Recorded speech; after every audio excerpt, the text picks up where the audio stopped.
Hi, hello, I'm Dr. Groom. I am a consultant psychiatrist. Today, I wanted to talk about an interesting topic, communication. And on this particular topic, today, while I was going to my work, which normally takes me like 50 minutes, I listened to a podcast, and in the podcast, this was about a beautiful book. This beautiful book was Seven Psychological Tricks Used in Communication, which I found it quite fascinating.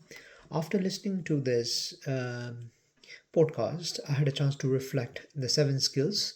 When I reached my work, I also provided this teaching to my resident doctors as well as few of the nursing staff, just to summarize the things which I've learned from this lovely podcast. When you talk about communication, communication is a soft skills, and I think this is one of the skills as a human being we need to nurture and foster, because this is the skills which might not be impacted by the recent advancement of AI. So let me jump to the seven skills which I've learned from communication from this book. Number one skill is an ability to be confident with silence. And silence also is a powerful pause silence. That means that when we talk and communicate, there are a lot of times where we feel like talking and we don't give a space for someone to talk. So in this case, silence is very important. Like for example, if I'm talking to someone and if I want the other person um, a space to talk, then I need to be comfortable to give a pause and a silence for the other person to reflect and talk to me. So silence also is basically like when you dance with someone, the dance needs to be balanced out.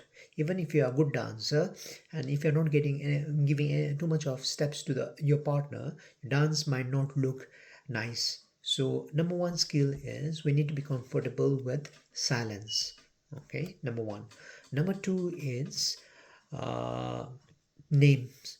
When we are talking with someone, people love to hear their names, and by addressing someone by their names, it also gives a sense that we know them, and it helps to build up the connection. One of the things which find it quite fascinating is when we go to Starbucks, they take the names and they shout out the name after the drink is made. So the name has got a type of connection. So when you communicate with someone, please do remember someone's name. And name also, we need to be careful how you use it. At the beginning, somewhere in the middle, and at the end. So name, a lot of the people love to hear their names. So name is number two skill. Number three is something called mirroring. Mirroring means making sure your body language as well as your vocal tone match the person that you are talking to. For example, if someone is very curious, then I also need to match with the body language that I'm also curious to listen to what the other person have to say. There's a difference between copying and mirroring. Copying basically means imitating. Mirroring means you are matching the energy. You're also matching the frequency of the communication. So number three is mirroring. Number four is something like praising. Um, in our current society, there's a tendency that we tends to criticize a lot of the things, but we are very miser in giving praises. So when praise is needed in certain things, we should not be shy away from praising someone. For example, in my team, if someone does a good job, I make sure that I say in a big MDT meeting, or if I like certain people work, I'm not shy away from sending them an email. When I read a book and if I really like the author, I don't shy away even trying to contact through Twitter, LinkedIn, and just have a chat with them. So praising is very important. So this is number four skills. Number five is listening. A lot of the time, we tend to talk a lot, but we don't tend to listen. So in order to build up the relationship, listening is also one of the valuable skills which I've learned. And if you truly want to build up a good communication, my advice is maintaining a balance of like 70 and 30. 70% listening, 30% reflecting. You can also see this in a lot of a good podcast or interview where you let the person speak. You At times you tend to summarize what the person says, and you just let the person talk. By doing that, you get a lot of clue about the person, and it helps to really connect with the person. Number six skill is something like the storytelling.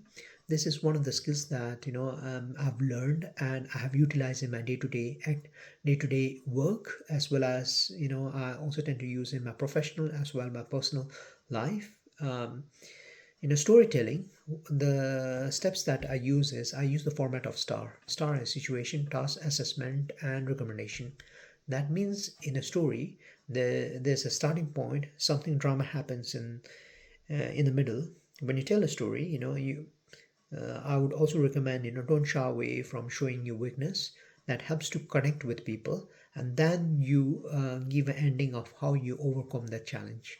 So storytelling really helps to connect the message, and it also helps to show your how close and similar you are to a particular person. So storytelling is number six. Number seven is making sure the other person feels important in our communication by shifting the spotlight from you and giving to the other person. To do that, there are certain skills that you can use. You can use humor. You can also use making sure that the other person's feel that they are the only person that you are giving a focus. So this is number seven, making the person feel important. Now let me just summarize the seven skills which I've learned today in communication. Number one, silence. Number two is names. Number three is mirroring. Number four is praising. Number five is storytelling. Number six is listening. Number seven is making the people feel important. Now, when you communicate, I would also recommend there are seven C's that you need to be careful. When you communicate with someone, make sure your message has got clarity, conscious, concrete, correct, courtesy, consideration, and complete. No matter whatever skills which I've talked over here, sometimes a lot of the people may say it might look fake, or it seems like you are manipulating. It doesn't come naturally until and unless you practice and make it as your daily habit. This is ways in order to improve your communication. Okay, thank you very much.